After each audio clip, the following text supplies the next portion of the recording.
Hola a todos, bienvenido a un nuevo programa de Visión Internacional en donde conocemos mucho más sobre temas internacionales de la mano de expertos. El día de hoy vamos a tocar un tema súper importante y que tiene un gran impacto en la comunidad internacional y que repercute como consecuencia en todos los países del mundo: la libertad y la regulación en el comercio exterior. Después de la Segunda Guerra Mundial, las estructuras que promueven los estados en el tema de política económica internacional es un poco quitar las barreras arancelarias y no arancelarias, debido a que se dan cuenta que esto no le permite tener una ventaja dentro del comercio internacional. Para ello y para conversar mucho más sobre este tema, tenemos como invitado especial a Dr. Vázquez Nieva, en el cual en el próximo bloque hablaremos mucho más.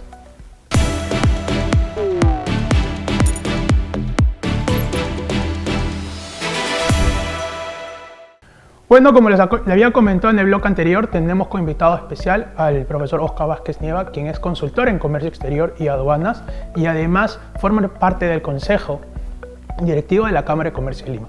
Profesor, mucho gusto tenerle el día de hoy. El gusto es mío.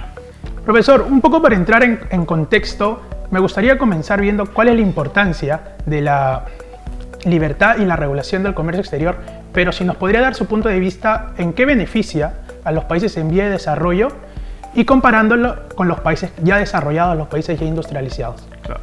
A ver, la libertad es importantísima para permitir el desarrollo económico. O sea, el empresario necesita libertad en la toma de decisiones para poder generar su crecimiento, y en ese sentido el crecimiento de toda la economía, ¿no?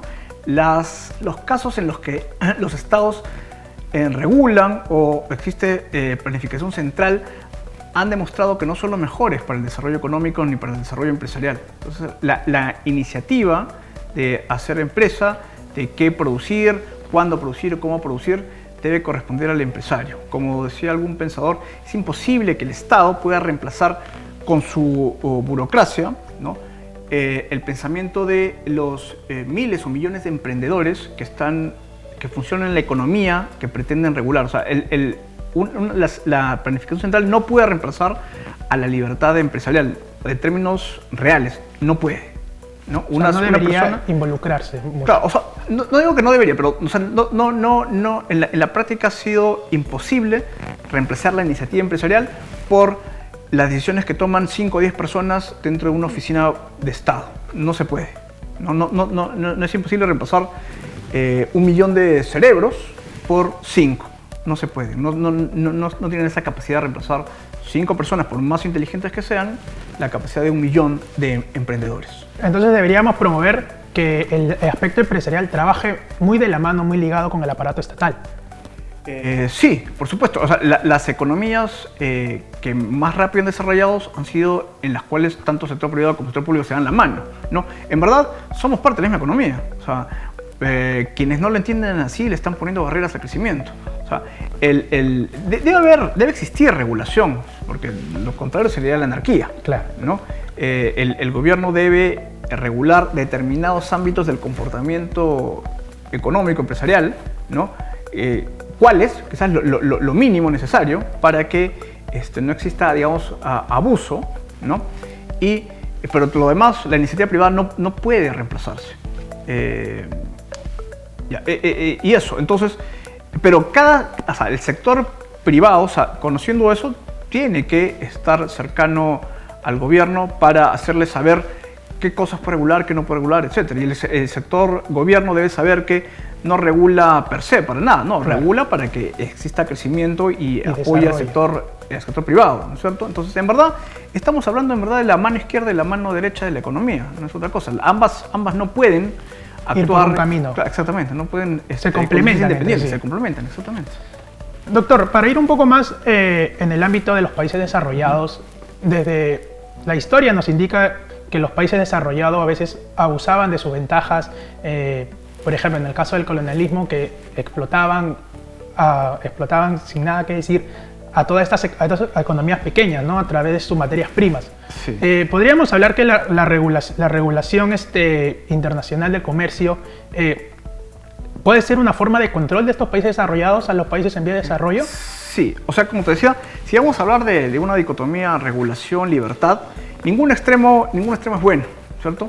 O sea, la libertad absoluta, como tú lo mencionabas, en épocas de la colonia implicaba que los dueños de los capitales o de esas empresas, ¿no?, que funcionaban en las colonias abusasen de las personas que habitaban estas colonias y que eran mano de obra barata o mano de obra esclava, ¿cierto? Entonces, es muy humano que cualquier persona, incluyendo los empresarios, que no tienen, a los cuales no se les da un parámetro, van a tender a abusar, a aprovechar los recursos que poseen al máximo, ¿no?, explotándolos al máximo.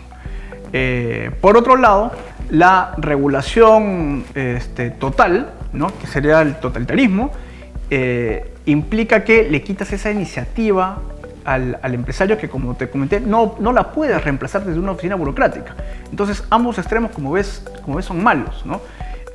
Necesitas hallar un punto medio. Claro, eso es difícil, pero lo que quiero decir es que hay como una ecuación. O sea, mientras más libertad le des al empresario, más rápido va a desarrollar empresa, los recursos y la economía.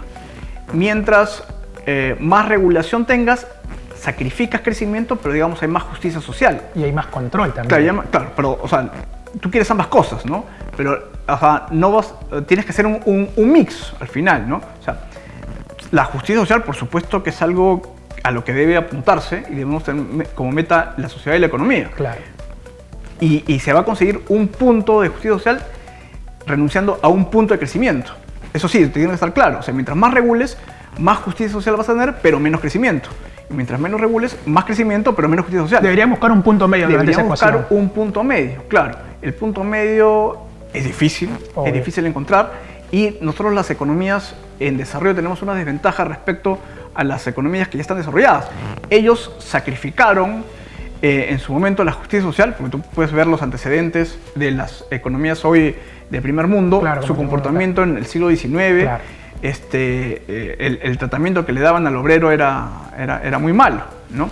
Pero digamos, ya pasaron esa etapa, generaron una productividad per cápita muy alta y hoy pueden aplicar más justicia social o justicia social. En cambio, en los países en desarrollo que no hemos pasado por esa etapa tenemos un problema, pues, ¿no? Porque buscamos quizás una justicia social a lo europeo, pero no hemos llegado a ese grado de desarrollo de productividad.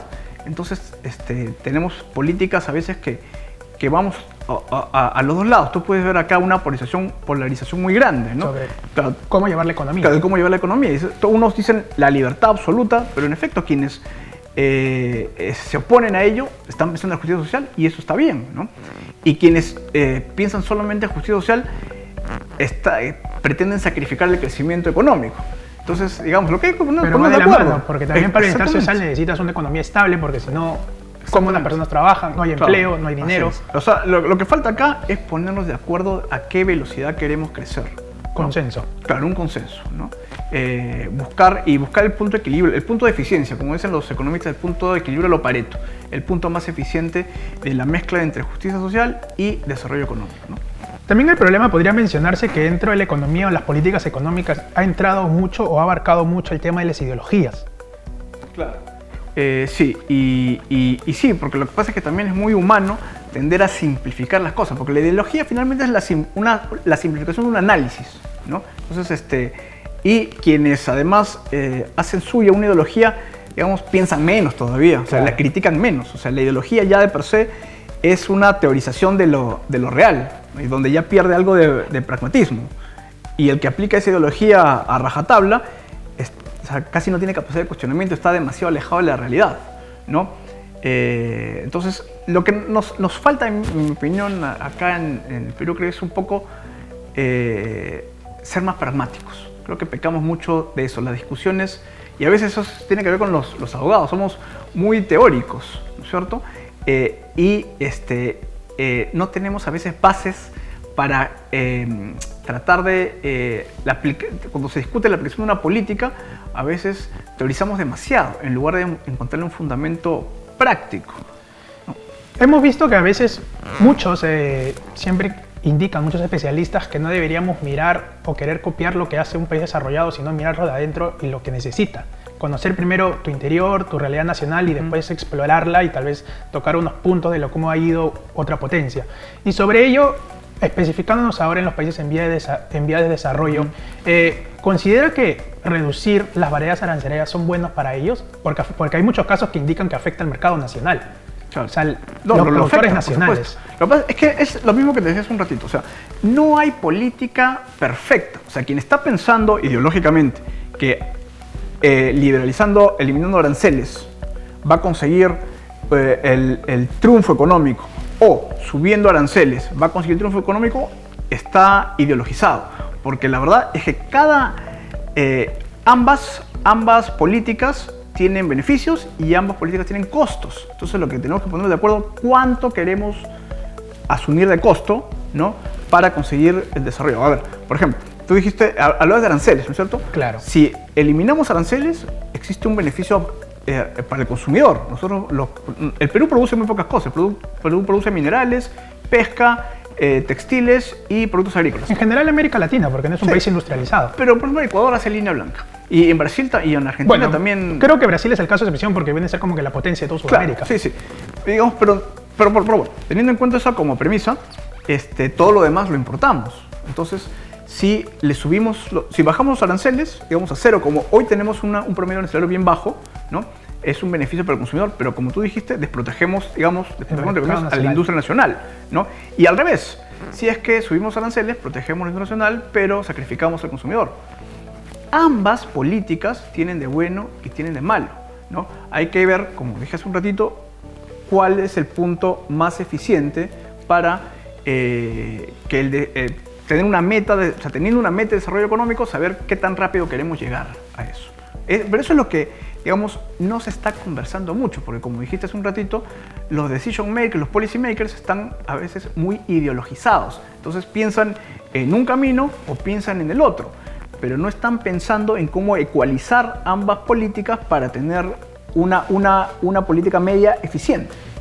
Claro, en el Perú normalmente ahora estamos viendo que se van al extremismo, entonces el extremismo nunca es bueno porque afecta tanto la extrema derecha o tanto la extrema izquierda, o sea, debería buscarse un centro, pero el problema es que no se da. Claro, pero más allá de que, o sea, puede ser malo, lo que voy es, no va a funcionar, porque los extremos ideologizados no son prácticos. O sea, al momento que se pretenden aplicar políticas extremas, simplemente no van a funcionar. Cuando le quieres quitar la libertad total a las personas se van a sublevar. No puedes quitarle, menos ahora en el siglo XXI, quitarle la iniciativa a los empresarios o a las personas. No les puedes decir ya cómo se pueden vestir, qué religión creer, etc. Ya es imposible por el intercambio de información que se da todos los días, ¿no? Pero entonces no la puedes sobreregular, pero tampoco le puedes dejar sin regulación, porque la gente, como ves, también se subleva ante la falta de regulación, ¿no?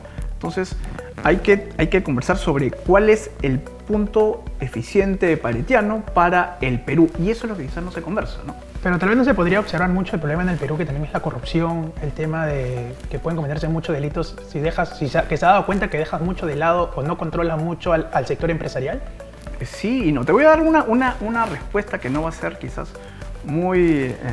querida. Sí, muy polite, pero es real. Alguna vez, me acuerdo que le echaron muchas pullas al presidente Kuczynski en su momento cuando dijo algo así como que debería permitirse determinada corrupción. Y es que es la verdad, él es economista y estaba pensando en eso.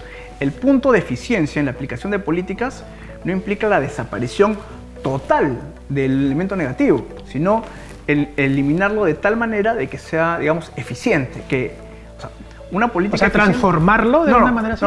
No, me refiero a que permitirlo en cierta medida, porque, o sea, si tú, por ejemplo, pretenderías eliminar 100% de la corrupción, lo que tendrías que hacer, la única forma de eliminar la corrupción es eliminar el Estado, eliminar las transacciones con el gobierno, y evidentemente eso generaría un daño peor todavía, ¿cierto? Entonces lo que tienes que hacer es llegar a un punto de equilibrio, es decir, permitir que las transacciones con el gobierno sean eficientes, sabiendo que va a haber algún mínimo de corrupción, sí, pero otra vez, en algún momento, o sea, tienes que darte cuenta que no puedes enfocar todo el gasto estatal a la eliminación de la corrupción, porque el crecimiento... Igual siempre se va a dar, ¿no? Igual siempre se va a dar, y además es el gasto del Estado, la capacidad de gasto del Estado es limitada.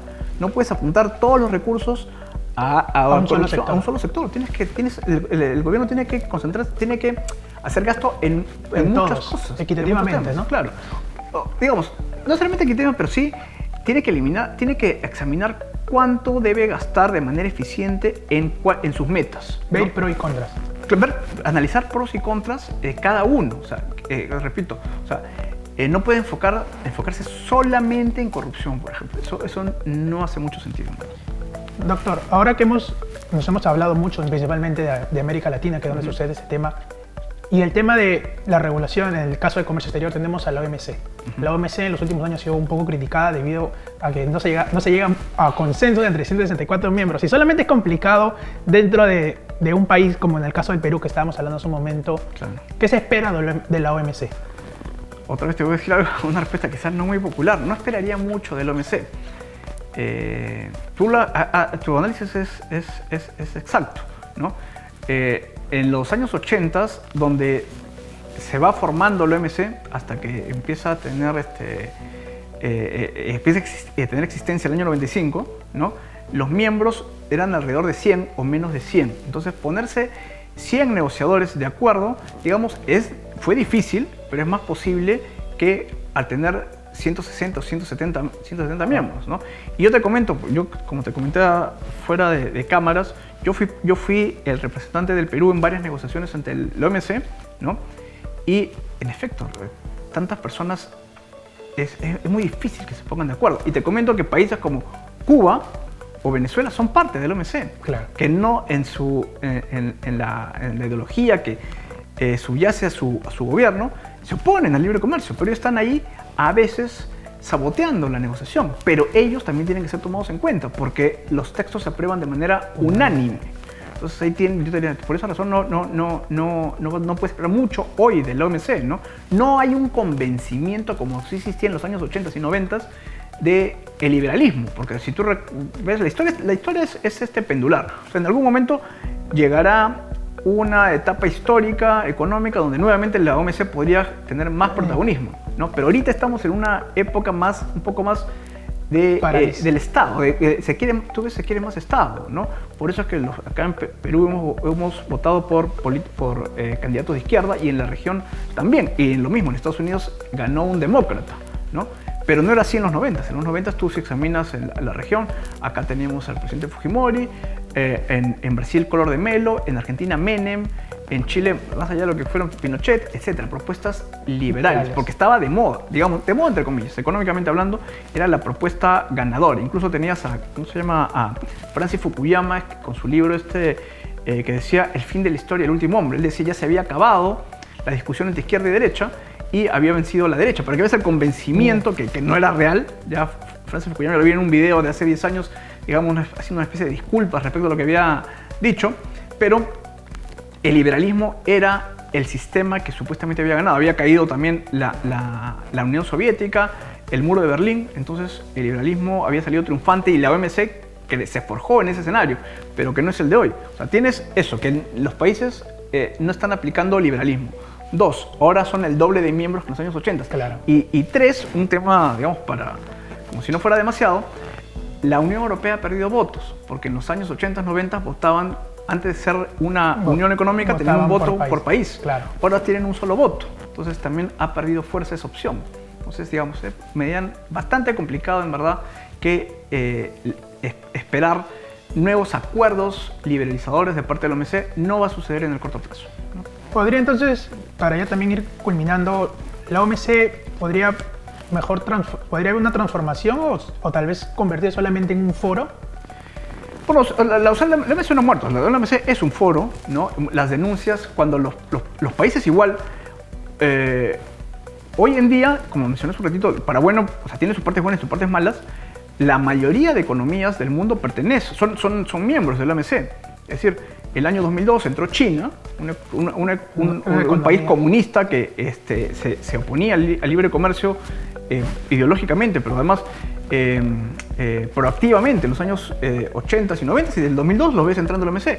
Y Rusia, que digamos es el descendiente de la Unión Soviética, ¿no? También el año 2012, yo te comento, yo estuve ahí en Ginebra el día que fue aceptada Rusia para ingresar a la OMC, también ingresó a la OMC. Entonces, digamos, esos países igual tienen compromisos de liberalización frente al OMC. Y si yo te decía hace un ratito que el OMC no va a crecer en su poder liberalizador, lo cierto es que está haciendo todos los esfuerzos, aunque sea para que esa liberalización no retroceda. Entonces sí tiene una utilidad, ¿no? Ya no, digamos, de corto plazo no va a poder generar más libertad de comercio, pero está luchando por mantener la libertad de comercio de la que gozamos todos nuestros países. Pero ahora hemos visto, por ejemplo, también el impacto del COVID. Estas políticas liberales también un poco han retrocedido, porque ahora el tema del nacionalismo que está muy fuerte, bueno, en este caso en la región, un poco de estos pensamientos de izquierda ha retrocedido un poco. Sí, por supuesto, pero ya venía antes del COVID, ¿no es cierto? Porque claro, ya estaban entrando los gobiernos de izquierda. No, por supuesto, nosotros ya estamos votando después de García II. El presidente Humala tenía una propuesta de izquierda. El presidente Vizcarra aprobó una política de más participación del Estado, y luego hemos votado por el presidente Castillo, que es sin duda una opción de izquierda. Y en la región ha sucedido lo mismo: Petro en Colombia, Boric en Chile, AMLO en México. Entonces eso ya venía de atrás, claro. La corriente se ha puesto más dura todavía por el COVID, ¿no? Porque la población le agarró miedo a esas libertades, ¿no?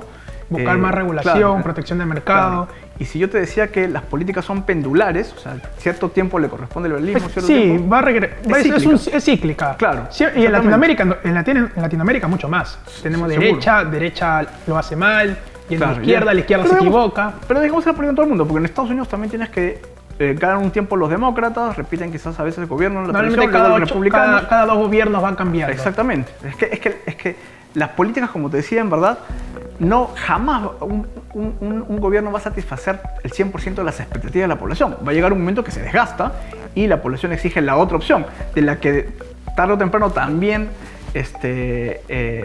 con la que también se va a disgustar porque no colma sus expectativas, y pasará a la otra, y así nos volveremos siendo quizás mejores seres humanos, una mejor economía, etcétera, pero en el larguísimo plazo, ¿no?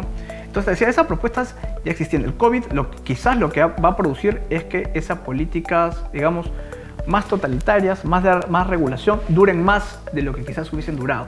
Pero en algún momento el liberalismo volverá a ponerse en boga, y te decía, la OMC quizás vuelva a tomar otro aire. Preponderancia. Sí. Doctor, quiero comentarle que agradecemos mucho su presencia. Estoy seguro que podríamos hablar de estos temas 1000 horas, todo un día entero, hasta toda la noche, pero como usted sabe, el tiempo nos apremia y queremos agradecerle su apoyo para con esta entrevista. Yo agradezco mucho la invitación y quedo a disposición para cuando en manera pública o en privado quieran conversar sobre estos temas o más temas. Muchas gracias, profesor. Muchas gracias. Nos vamos a un bloque comercial para la última parte del programa.